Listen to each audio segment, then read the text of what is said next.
Et si la vraie richesse n'était pas ce que tu possèdes, mais ce que tu donnes pour Allah, dans notre monde, on mesure souvent la réussite à ce qu'on accumule. Mais dans la balance d'Allah, la richesse n'est pas dans les biens, elle est dans le cœur. Le prophète nous enseigne ici une vérité que beaucoup oublient.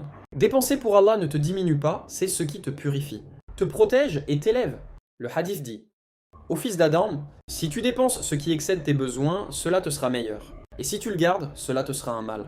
Cette parole est une invitation à la générosité équilibrée. Tu n'as pas besoin de tout donner pour être aimé d'Allah.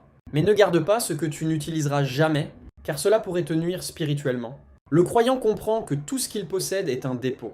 L'argent, le temps, la santé ne sont pas des fins en soi, mais des moyens de faire le bien. Dépenser dans le sentier d'Allah, c'est témoigner de ta foi. C'est dire par ton geste: Ya Allah, je te fais confiance. Et n'oublie pas, le prophète précise, commence par ceux qui sont à ta charge. C'est-à-dire que la famille passe avant les dons extérieurs. Subvenir à leurs besoins avec sincérité et amour, c'est déjà une sadaqa. Donner pour Allah, ce n'est pas perdre, c'est planter une graine dans l'au-delà.